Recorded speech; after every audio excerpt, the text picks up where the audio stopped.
ఈ గోకరకాయ కూర అంటే ఎవరు తినలేకపోతారు. కోడిగుడ్లు వేసి వంతే తినని వాళ్ళు కూడా ఇష్టంగా తింటారు.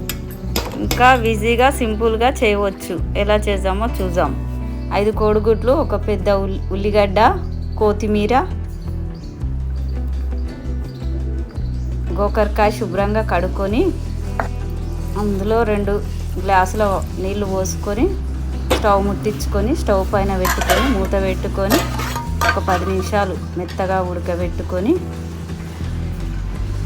ఉడికిన తర్వాత పొయ్యి ఆపేసి ఒక జల్లీలో నీళ్లు వడబోసి ఆరబెట్టుకోవాలి. ఒక గిన్నె పెట్టుకొని 2 చెంచాల ఆయిల్ వేడెక్కిన తర్వాత ఉల్లిపాయ ముక్కలు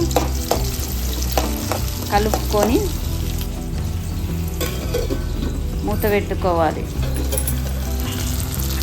కొంచెం ఉల్లిగడ్డ వేగినాక మరొకసారి కలుపుకొని ఇలా ఉడికిన తర్వాత కోడిగుడ్లని మంచిగా కొట్టుకొని వేసుకోవాలి.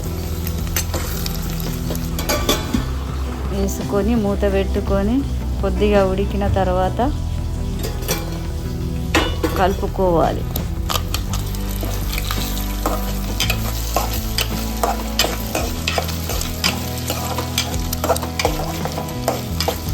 గుడ్డు మంచిగా ఫ్రై అయినాక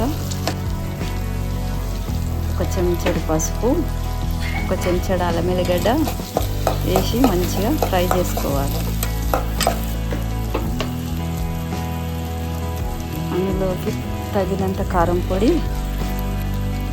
తగినంత ఉప్పు వేసుకొని మంచిగా కలుపుకోవాలి.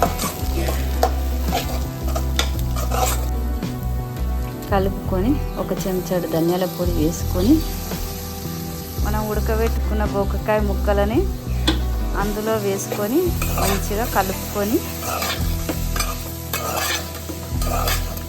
మొత్తం కలిసేటట్టు కలుపుకొని ఒక 5 నిమిషాలు మంచిగా ఉడకబెట్టుకొని ఉడికిన తర్వాత మూత తీసుకొని అందులో కొత్తిమీర చల్లుకొని ఒక 2 సార్లు కలుపుకొని అంతే, రుచికరమైన కోడిగుడ్డు గోకరకాయ కూర తయారు.